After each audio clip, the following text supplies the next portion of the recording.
बिस्मिल्लाहिर्रहमानिर्रहीम। अस्सलाम वालेकुम। एक्सप्रेस न्यूज़ की special transmission Josh Jaga De presented by Lay's and Lifebuoy and powered by Telenor and Colgate Max fresh.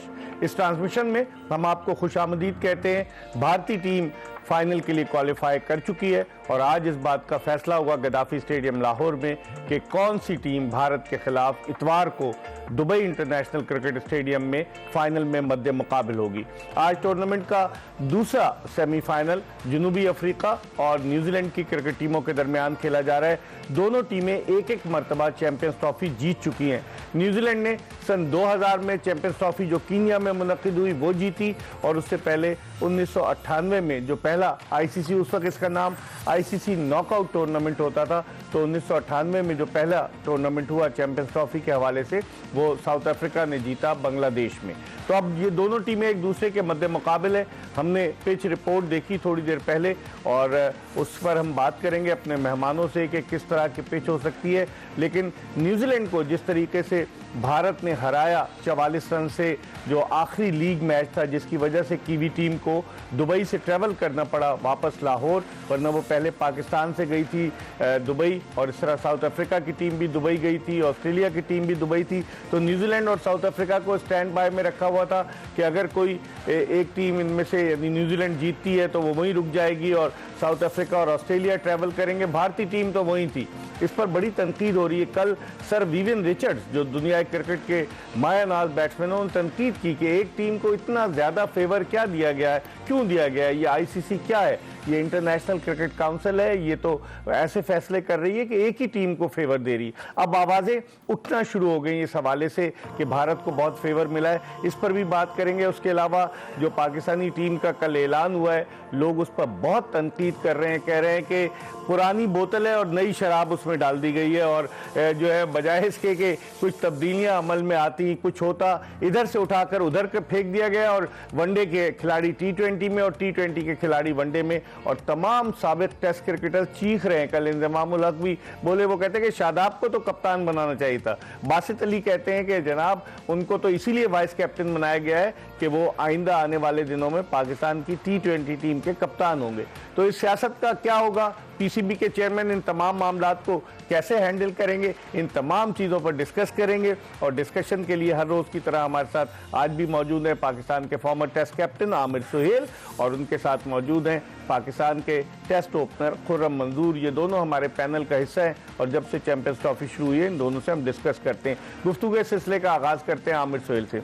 Aamir, बड़ा match south Africa versus New Zealand, आपने pitch देखी। Dale Steyn जो कह रहे थे कि हाइट से जो अगर बॉल फेंकी जाएगी, जिस तरह से उनके पास काइल जेमिसन है, विल ओरॉक हैं और मार्को यानसन भी हैं, तो आप कैसे देखते हैं आज की पिच को देखते हुए इस मुकाबले को? देखिए, पिच तो बहुत ज़बरदस्त है और ये दोनों टीमें जो हैं इनको आइडिया है कि यहाँ पे किस तरह बॉल करना है। मार्को यानसन में पहली दफ़ा खेल रहे हों, रबाडा, लेकिन ये है कि अगर आप दोनों जो आपने नाम लिए हैं, ये सारे बॉलर्स जो हैं बैक ऑफ द लेंथ आके गेंद को मारते हैं और बाउंस करता है। और इनमें ये भी एबिलिटी है कि एक दो बॉलर्स में कि स्पेशली मार्को यानसन के, वो शुरू में आकर थोड़ा सा गेंद आगे फेंकता है, चेक करता है कि अगर हवा में स्विंग है तो थोड़ी देर वो आगे रखेगा, लेकिन वो फिर आके जब वो तुनका देता है, रेस्ट मारता है, तो काफी उसको एक्स्ट्रा बाउंस मिलता है। तो ये सारे बॉलर्स जो हैं ये back of the length ball करने वाले हैं, ये एंजॉय करेंगे। और सारे जो हैं, अगर आपने इंडिया के खिलाफ न्यूजीलैंड को देखा है, टक इन किया है उन्होंने। अगर आप साउथ अफ्रीका को देखें कि जो अटैकिंग प्लेयर हैं अफगानिस्तान के, उनको बिल्कुल जो है इजाजत नहीं कि बड़े हिट मारे। सो आई थिंक यहाँ पे जो बैट्समैन है नए बॉल के ऊपर मेरा ख्याल है चैलेंज होंगे जबरदस्त टॉप ऑर्डर बैट्समैन जो है। खुर्रम, अगर हम देखें दोनों टीमों का कंपैरिजन इस चैंपियंस ट्रॉफी में, तो न्यूजीलैंड का स्पिन बॉलिंग अटैक बड़ा अच्छा है। 76 ओवर्स उनके स्पिनर्स ने किए हैं, led by there captain Mitchell Santner. जबकि उसके बरक्स साउथ अफ्रीका ने अपने फास्ट बॉलर्स पे ज़्यादा रिलाई किया, सिर्फ 20 ओवर्स उन्होंने कराए। अब तो उसका एक आध मैच वॉश आउट भी हुआ। तो आप नहीं देखते कि मुकाबला क्या कीवी स्पिनर्स जो हैं वो इस बैटिंग लाइनअप को, जो कि पावर हाउस है एक तरह से, हेनरिक क्लासन, कौन से रायल रिकेटन, बड़ी ज़बरदस्त बैटिंग लाइनअप है, तो आप समझते हैं कि इसको ये कंटेन करने में कामयाब हो सकेंगे? देखें, देखा जाए साउथ अफ्रीका का जो पेस अटैक है ना, वो थोड़ा थ्रेटनिंग है इसलिए वो उस पर डिपेंड भी करते हैं। हाँ, ये कह लें कि उनका जो स्पिन डिपार्टमेंट है न्यूजीलैंड का, वो थोड़ा सा हेल्दी है और वो इन कंडीशन को यूटिलाइज करना चाह रहे हैं। मगर ये चीज़ देखने वाली, जो लास्ट मैच खेली है न्यूजीलैंड, उसमें इनका स्पिन डिपार्टमेंट थोड़ा सा एक्सपोज हुआ, मिस कैलकुलेशन भी हुई है कप्तान से। तो कहीं ना कहीं लास्ट मैच की जो मिस्टेक्स हैं, वो चीज़ें जहन में रख के आज उनका कैप्टन उतरेगा कि हमसे ये जो मिस्टेक्स हुई हैं जिसकी वजह से हम मैच हारे थे, ज़्यादा गलतियां नहीं मगर थोड़ी हुई और टाइमली हुई, तो मैच निकल गया हमारे यहाँ से। तो उनका जो स्पिन डिपार्टमेंट जो उन्हें हमेशा आगे रख रहा था, उसने ही उन्हें बैक किया। तो इसलिए ये चीज़ देखने वाली कि खासतौर ग्रैंड फ्लिप के जो ओवर हैं वो बड़े मैटर करते हैं, क्योंकि अफ्रीकन बैट्समैन जो है ना, वो कोशिश में होते हैं कि स्पिनर के ओवर में स्ट्राइक एटलीस्ट रोटेट होता है, डॉट बॉल कम हो और जहां उनके रेंज में गिरे उसको बाउंड्री में कन्वर्ट करते हैं। ये मैंने उनका प्ले ऑफ अगेंस्ट स्पिन देखा है। वो मिड ऑफ द इनिंग्स जो है वो डॉट बॉल नहीं होने देते, वो नहीं होने देते और कोशिश होती है स्पिनर पे स्पेशली के ओवर में एक आध बाउंड्री आती रहे ताकि अपर एंड रहे थोड़ा। आमिर, हवा तेज चल रही है, आपने देखा, इस हवा का फायदा उठा पाएगी जो टीम अगर पहले बॉलिंग करती है? देखिए, जिस तरह वेदर वहाँ पे थोड़ा सा वो टेम्परेचर लो हुआ है और खुनकी भी है हवा में, तो बिल्कुल एडवांटेज तो मिलेगा। और आई थिंक दोनों जो टीमों के फास्ट बॉलर्स हैं वो इन कंडीशंस को एंजॉय करेंगे। ठीक है, पिच के ऊपर इतनी ज़्यादा लेटरल मूवमेंट नहीं होगी, लेकिन जो यहाँ पे बाउंस मिलेगा आई थिंक वो हेल्प करेगा। जहाँ तक अभी हम बात कर रहे थे न्यूजीलैंड की, मैं समझता हूँ कि न्यूजीलैंड के स्पिनर्स ने दुबई में सही पेस के साथ बॉल नहीं किया। वो थोड़ी स्लो पिच थी और उसके ऊपर आपको एज ए बॉलर जो है हल्का सा गेंद को तेज करना होता ताकि आप बैट्समैन को पेस से बीट करें। आपने देखा जिस तरह उनका इंडिया के लेग स्पिनर ने तेज थोड़ा सा बॉल किया, उनको फायदा हुआ। जडेजा आपने देखा कि इन पिचेस के ऊपर अब वो तेज गेंद करता है, वो दुबई में कामयाब हुआ। सो आई थिंक उनके जो ऑफ स्पिनर थे न्यूजीलैंड के, उन्होंने सही बॉलिंग नहीं की, ब्रेसवेल। लेकिन अगर आप साउथ अफ्रीका की बात करें, उनके सिर्फ एक स्पिनर खिलाया उन्होंने आफ्टर फर्स्ट गेम, वो उनको खिलाया उन्होंने नहीं, दूसरे रेस्ट स्पिनर को, शम्सी को। लेकिन वो चूंकि उनका गेंद तेज नहीं आता इसलिए वो इफेक्टिव नहीं आता। अब उन्होंने जॉर्ज लिंडा को बुलाया, लेफ्ट आर्मर को। पाकिस्तान के खिलाफ उन्होंने बैटिंग भी बड़ी अच्छी की थी, बॉलिंग भी लेफ्ट आर्म स्पिन। वो बड़े अच्छे ऑलराउंडर हैं। आप सरप्राइज के उनको इन्होंने किसकी जगह रखेंगे अगर जॉर्ज लिंडा? यहाँ पे तो अब ये बहुत मुश्किल पर्चा है कि लाहौर में अगर आप सोच रहे हैं फाइनल के लिए उनको प्रैक्टिस देने का, तो लाहौर में तो बड़ा मुश्किल पर्चा है, किसको निकालेंगे, किसको डालेंगे। लेकिन फाइनल से पहले अब यूजुअली आप किसी को मौका तो देते होगे एक आधे मैच का, तो काफ़ी ज़्यादा मुश्किल में होंगे। खुर्रम, जिस तरह से साउथ अफ्रीका और न्यूजीलैंड के मुकाबले हुए, न्यूजीलैंड की परफॉर्मेंस बड़ी एक्स्ट्राऑर्डिनरी गुज़िश्ता 4-5 बरस में। न्यूजीलैंड जो है वो जिस तरीके से सेमीफाइनल में पहुंचा 2023 के वर्ल्ड कप के, और फिर उसके अलावा उसकी और भी ओवरऑल परफॉर्मेंस इतनी बुरी नहीं रही है। उसके बरक्स साउथ अफ्रीका की तो उससे कहीं ज़्यादा अच्छी परफॉर्मेंस रही है। वो अभी फाइनल में आईसीसी टेस्ट चैंपियनशिप के बहुत सारी उसने परफॉर्मेंस, T20 वर्ल्ड कप के सेमीफाइनल। तो आप समझते हैं कि साउथ अफ्रीका को न्यूजीलैंड पर थोड़ी सी एज हासिल होगी? नहीं, अगर देखा जाए दोनों टीमों की ना जो बंच ऑफ प्लेयर है ना, वो तकरीबन सिमिलर है। तो काफ़ी टाइम से जब आप साथ खेल रहे हो तो ना एक ट्रस्ट लेवल डेवलप हो जाता है कि कब कहाँ कौन फंस रहा है, उसको किस तरह हेल्प करनी है, मैंने टीम को किस तरह पुश करके आगे निकालना है, तो अंडरस्टैंडिंग बढ़ जाती है। तो इनका जो प्लेयर का बंच है ना दोनों टीमों का, ज़्यादा चेंजिंग्स नहीं हुई है। उठा के 1.5-2 साल में देखें तो ये सारे साथ खेल रहे हैं, फिर लीग्स में भी तकरीबन साथ होते हैं, तो उससे बड़ी बाउंडिंग हो जाती है। दूसरी बात ये, हर किसी को अपना रोल पता है कि मुझे एक्चुअली में क्या कर रहा है। वो आके अगर कोई तेज खेलने वाला बैट्समैन है, वो आके स्लो नहीं खेलता, और जिसका काम है, जिस तरह विलियमसन है, उसको पूरे मैच में उसको पता मेरा रोल क्या है, मैंने पूरे मैच में एटलीस्ट 40 ओवर तक खेलना है। पिछले मैच में भी उसने यही, तो ये चीज से बड़ा फर्क पड़ता है। ठीक है, इस पर हम मजीद बात करेंगे, लेकिन जोश जगादे में वक्त हो गया एक ब्रेक का। ब्रेक के बाद आमिर सुहेल और खुर्रम मंजूर के साथ दोबारा आपको ज्वाइन करेंगे। Stay tune to Express news.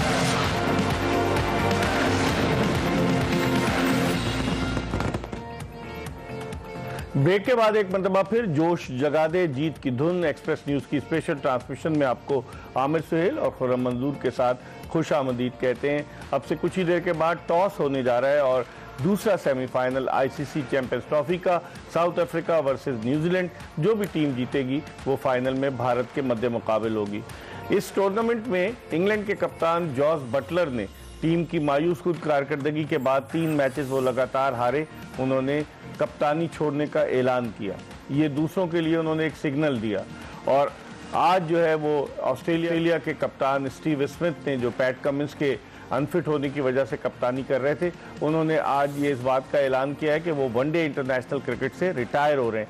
170 one day international matches खेले हैं 35 साला स्टीव स्मिथ, और 13 उनकी सेंचुरियां वनडे इंटरनेशनल मैचेस में। बड़े ज़बरदस्त प्लेयर हैं, टेस्ट में भी परफॉर्म कर रहे हैं, वनडे में भी। लेकिन उन्होंने अपने पीक पे कल 73-74 रन बनाए और अपने पीक पर उन्होंने रिटायरमेंट का ऐलान किया। आखिर ऐसी अखलाकी जुर्रत दीगर टीमों में क्यों नहीं होती है? आमिर, आपने ये कहा कि सिग्नल दिया उन्होंने, आप कह रहे बाकियों के रडार खराब है। नहीं, बाकी के रेडार काम ही नहीं करते, वो तो ताकि रेडार में कोई चीज आती नहीं इसलिए वो कंटिन्यू कर रहे होते। देखिए वो बाकी जो है वो समझते होंगे कि वो कंट्रीब्यूट कर सकते हैं, टीम के लिए उनकी जरूरत है, जरूरत है, वो नागुज़ीर हैं। हाँ, तो इसीलिए उनके वो बगैर टीम बन नहीं सकती है। खुर्रम, क्या कहेंगे आप?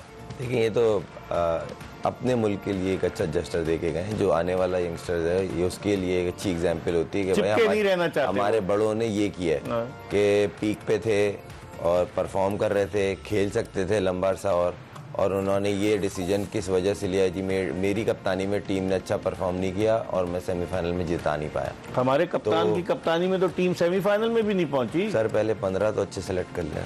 आप टूर्नामेंट से पहले ही हार, मैंने बोला था ना, गोलियां घर पे थी, गन लेके पहुंचे, मैं हट जाऊं मार दूंगा, ऐसे थोड़ी जंग। दूसरों को पता था कि खाली गोली वाली गन है ना, उनको बस पता ऐसा ही होता है सर, जब फिर ऐसे रिजल्ट आते हैं। देखिए इकबाल भाई, ये भी सारी दुनिया में क्रिकेट खेला है, आपने भी फॉलो की हुई है क्रिकेट। मुझे ये बताएं, एक मैच, एक टेस्ट मैच, एक वनडे या 2 टेस्ट मैच, 3 वनडे वाले सबसे ज्यादा प्लेयर कहाँ पे हैं? पाकिस्तान में। बस फिर बात खत्म करें नहीं ना। तो यहाँ तो फिर हम लाते हैं लोगों को, निकालते हैं, कंसिस्टेंसी नहीं है। आप किसी को अगर सिलेक्ट करते हैं ना, अगले दिन आप उसको बार कर रहे हैं, you insulting your own intelligence. इनको ये समझ नहीं आता तो सेलेक्ट क्यों करते हैं जब उसको कि बाहर आप करना है? अपने आप को सारी दुनिया के आगे बता रहे हैं कि आई एम नो गुड। आप खुद अपने आप को इंसल्ट कर रहे हो। सो जब तक ये चीजें आप इनको ओवरकम नहीं करोगे, इससे बाहर नहीं निकलोगे, क्रिकेट आप समझ रहे कि क्रिकेट आगे चली जाएगी। बहुत मुश्किल है। खुर्रम, क्या कहेंगे? पाकिस्तान में तो एक तवील फहरिस्त है, 1 टेस्ट वंडर्स, उसके अलावा 50 ओवर्स की क्रिकेट खेलने वाले बेशुमार लोग हैं, खिलाड़ी आते हैं जाते हैं। कभी हम 26 खिलाड़ी रवाना कर देते हैं साउथ अफ्रीका, ऑस्ट्रेलिया और जिम्बाब्वे के दौरे पर। अब फिर हम नए लड़के ले आए। मैंने आपको बताया ना कि पुरानी बोतल है, नई शराब लेकर आ गए। आप दोबारा से लोगों को, लड़कों को और लोगों को आंखों में धूल झोंकते हैं ना, लोगों के जज्बात ठंडे करने की कोशिश करते हैं। अपनी नशिस्तें नहीं छोड़ते, लेकिन लोगों के जज्बात ठंडे करने की। अच्छा, उसका तो थोड़ा बहुत फिर कोई सुना है इंटॉक्सिकेशन हो जाती है। इसके साथ क्या इंटॉक्सिकेशन है? किसके? ये जो आए हैं नए आए पुरानी बोतल में। हाँ, तो इनका भी हम आपको बताएंगे ना, इनकी किसके साथ क्या लिंक है और किस तरीके से सिफारिशें चलती हैं पाकिस्तान क्रिकेट में। पहले तो आपकी ये मिसाल है ना सर, कमाल मिसाल सही है। मिसाल नहीं है, बोतल वही है।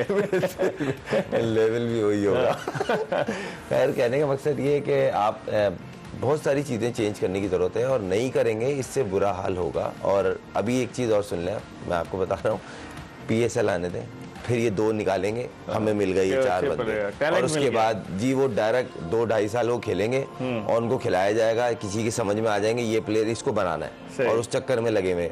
एक तो बनाने का कॉन्सेप्ट समझ नहीं आ रहा, पाकिस्तान टीम में जाके कौन बनता है? पहले से नहीं, ये आप बिल्कुल सही कह रहे हैं। इस पर हम पाकिस्तान को जीतने वाला प्लेयर चाहिए, वहां जाके सीखने वाला प्लेयर नहीं चाहिए होता। हमने तो बड़ों को ये देखा है भाई। हमारे, इस पर हम मजीद बात करेंगे, लेकिन इससे पहले कि टॉस हो, हम आपको एक पैकेज दिखा देते हैं साउथ अफ्रीका वर्सेज न्यूजीलैंड के हवाले से। जी, पैकेज आपने मुलाहिजा किया, जो रिकॉर्ड है उसको देखते हुए तो अब देखते हैं न्यूजीलैंड की टीम भी मजबूत मुतवाज़िन है और साउथ अफ्रीका की टीम भी मजबूत मुतवाज़िन है।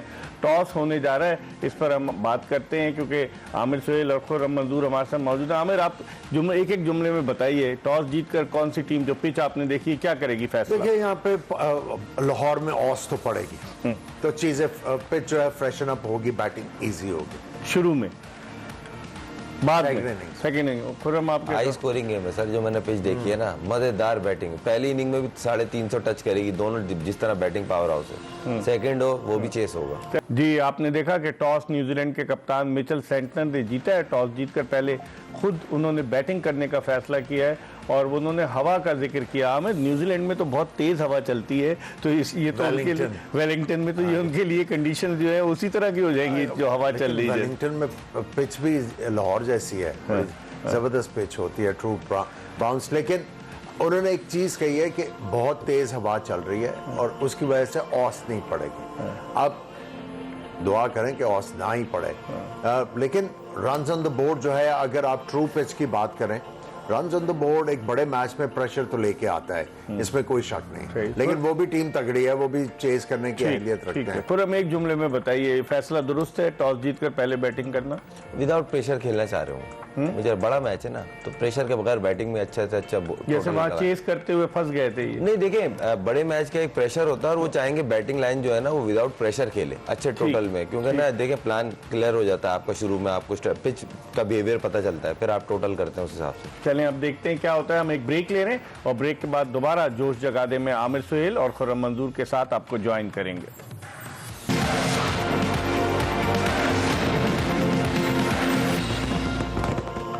Welcome back after the break. आप देख रहे हैं एक्सप्रेस न्यूज़ की स्पेशल ट्रांसमिशन जोश जगादे, और जोश जगादे में हम बात कर रहे हैं पाकिस्तान के former test captain Aamer Sohail और टेस्ट ओपनर खुर्रम मंजूर से। टॉस न्यूजीलैंड के कप्तान मिचेल सेंटनर ने जीता है और टॉस जीतकर उन्होंने पहले खुद बैटिंग करने का फैसला किया है। टेम्बा बावूमा जो गुज़िश्ता मैच में नहीं खेले थे, वो अब एक मरतबा फिर जनूबी अफ्रीका की क़यादत करते हुए नजर आ रहे हैं। अब अगर टीमों का हम कंपैरिजन करें आमिर, तो अनचेंज है न्यूजीलैंड की टीम, वही टीम जिसने कि भारत के खिलाफ आखिरी मैच खेला था। कैसे देखते हैं वहाँ की कंडीशन, यहाँ की कंडीशन या पिच को देखते हुए न्यूजीलैंड ने चेंज पे गौर ही नहीं किया लगता है? आई थिंक कि ये इनका फॉर्मूला पाकिस्तान में वर्क किया है। इन्होंने ट्रायंगुलर सीरीज जीती इसी फॉर्मूले के ऊपर। लाहौर में भी इन्होंने मैचेस जीते इसी फॉर्मूले के ऊपर। तो आई थिंक उनको चेंज करने की ज़रूरत तो नहीं थी। लेकिन ये है कि अगेंस्ट साउथ अफ्रीका इनको जो है अपनी जो है ए गेम के साथ आना पड़ेगा, ए माइंडसेट के साथ आना पड़ेगा, क्योंकि उनको ये बिग टाइम चैलेंज करेंगे South Africa to start with their bowlers. Khurram, Sachin Ravindra गुज़िश्ता मैच में अब वो वापस जब आए तो उसके बाद छोटी छोटी इनिंग्स खेलने, कोई लंबी इनिंग्स नहीं खेल पा रहे, तो अब ये मौका है उनके लिए। आते ही पहले मैच में 100 किया था उसके बाद से जब से वो वापस आए, चोट लगने की बात कर रहा हूँ, ट्राई सीरीज की नहीं, चैंपियंस ट्रॉफी अभी जो आए थे ट्राई सीरीज में किए थे 100। हाँ, खैर कहने का मकसद ये है कि प्लेयर तो ऐसे हैं वो करेंगे, और जिस तरह की डोमिनेटिंग क्रिकेट खेलते हैं, और सबसे अच्छी चीज़ जो है ना वो नंबर के इशू नहीं है उनको। नंबर पे उन्होंने 4 नंबर खेला, वहाँ भी किए रन, ओपनर खेलने वहाँ भी रन किया। जब ये अर्ली ऑन आए थे टीम के अंदर तभी उससे भी नीचे खेल लेते, तब भी रन कर रहे थे। फील्डर बहुत अच्छे हैं, पार्ट टाइम बॉलिंग कर लेते हैं, तो यूजफुल क्रिकेटर है। टीम में मतलब ऐसे प्लेयर्स को लाइक करते हैं, पसंद करते हैं। कहीं भी चैंपियंस ट्रॉफी में 112 ये ना कहीं भी इस ऐसे प्लेयर को ना कहीं भी यूज कर सकता है कप्तान। मगर मैं एक बात करना चाहूंगा, आज जो प्लेयर दिख सकते हैं दोनों टीमों में कि केम विलियमसन और यही रचिंदर, जिस तरह आपने कहा, इन पे और फिलिप, इन पे बैटिंग डिपेंड करेगी। इसी तरह इसके अपोजिट चले हैं अगर साउथ अफ्रीका पे, तो उनके क्लासन, फिर वेंडी ड्यूसन, और क्लासन ने गुज़िश्ता 5 मैचेस में मुसलसल 5 सेंचुरियां बनाई जी, और साथ में इनका डेविड मिलर, जो अभी तक उनको वैसे बैटिंग नहीं आई, जो उनका एक ट्रेडमार्क है कि भाई आके 10-11 के एवरेज को निपटाते हो, तो इनके गिर्द घूमेगी। एक चीज मुझे पिच पे लगी है, हो सकता है कि बॉल के बाद वो चेंज हो, मुझे ऐसा लग रहा है आज स्पिनर्स को वैसी सपोर्ट नहीं मिलेगी, बॉल आके बल्ले पे लगेगा, पिच जो दिख रहा है मुझे ऐसा लग रहा है। तो बड़ा डिसिप्लिन बॉलिंग करनी पड़ेगी, पेस से वेरी करना पड़ेगा, लेंथ से वेरी करना पड़ेगा, वरना मार पड़ेगी आज। आमिर, शुरू में क्योंकि टॉस जीतकर न्यूजीलैंड बैटिंग कर रहा है, शुरू में जिस तरह से न्यूजीलैंड के बैट्समैन खेलते हैं, रविंद्रा भी जो है वो फ्री खेलता है, तो आप समझते हैं कि इब्तिदाई 10 ओवर में अगर उनकी विकेट नहीं गिरती है तब तो उनके लिए चांस है एक बड़ा स्कोर करने का। लेकिन अगर शुरू में उनके 1-2 प्लेयर्स आउट हो जाते हैं, हालांकि उनकी बैटिंग में बड़ी डेप्थ है, इसके बावजूद आप समझते हैं फिर प्रेशर टिल्ट होगा न्यूजीलैंड पर? देखिए, ये लाहौर की इस तरह की पिच है, यहाँ पे 325 भी सेफ नहीं था। जो बैटिंग पहले करना है ना लाहौर में, वो इसलिए ये ओल्डेस्ट फॉर्मूला है, runs on the board, pressure लेके आता है, क्लीशेड है बिल्कुल, लेकिन लाहौर की जिस तरह की पिच खेल रही है वहां पे टीमें कंफ्यूज हो जाती हैं कि यार यहाँ पे स्कोर कौन सा सेफ है, और उस सेफ्टी जोन में जाने के लिए आप कई दफा एक्स्ट्रा चांस लेते हो और आप जो है वो बजाय 350 के आप 260 270 के ऊपर आप जो है पैक हो जाते हो। हमने ये देखा अफगानिस्तान की टीम के साथ। लेकिन इंग्लैंड ने जो चेस नहीं कर सका ऑस्ट्रेलिया के खिलाफ 350, अफगानिस्तान के खिलाफ हाँ, ऑस्ट्रेलिया ने चेस किया था इंग्लैंड के खिलाफ। अफगानिस्तान जो है वो देखे, इंग्लैंड ऑलमोस्ट देयर था, चेजिंग में ऑलमोस्ट देयर था, अनफॉर्चुनेटली जो रूट को क्रैम्प आने शुरू हो गए और जो जिस गेंद के ऊपर वो आउट हुए हैं वो आउटराइट चौके वाला बॉल था। सो यहाँ पे चेज करना बहुत आसान है। और बैटिंग फर्स्ट में जो सबसे बड़ा जो कबाहत है या प्रेशर लेके आता है, you actually do not know कि यहाँ पे सेफ स्कोर है क्या, और थोड़ी सी हौस पड़ जाए तो फिर तो आप मारेगा। क्या कहते हैं खुर्रम, कितना स्कोर करना चाहिए न्यूजीलैंड के जहन में होगा, क्योंकि यहाँ पर 350 भी हुआ है, और वो जो ऑस्ट्रेलिया इंग्लैंड का मैच था जिसमें कि ऑस्ट्रेलिया ने चेस कर लिया था, कैसे देखते हैं इस पिच पर कितना अंदाजन स्कोर होना चाहिए? देखिए, पहले तो बेसिक की बात होती है, वनडे में जिस तरह का पिच ये कर रहा है रिएक्ट, इस पे बेसिक 300 रन तो बनते हैं, ये बेसिक है। अब इससे ऊपर जितना भी आप वो मीठा डालने वाली बात है, 350, 350, 450, और ये देखने में आएगा अगर बैट्समैन पूरे 50 ओवर खेल गए तो 350 होगा, हो सकता है इससे भी ऊपर। अगर बैटिंग क्लैप करी तो 300 होगा, मुझे ऐसा लग रहा है। और ये इतना आसान नहीं होता। अच्छा, साउथ अफ्रीका को उनके बैट्समैनों के ऊपर थोड़ा सा चोक वाला है, काम के मैचों में प्रेशर के मैचों में चोक करते हैं, तो ये भी एक थोड़ा एडवांटेज, मगर क्यों ब्रेव डिसीजन है पहले बैटिंग करना। लेकिन आमिर, खुर्रम ये कह रहे हैं कि अगर बैटिंग ने कोलैप्स किया फिर भी 300 कर दिया। देखिए, जो अच्छी बात की है ना वो ये खुर्रम ने की है कि 300 बेस होना चाहिए। अब आप 300 पे कब पहुंचते हैं? 43rd ओवर पे पहुंचते हैं, 45th ओवर में पहुंचते हैं, विकेट कितनी हाथ है, ये आप 300 रन बेंच है, आप 300 रन कब पहुंचते हैं वो जो है डिसाइड करेगा।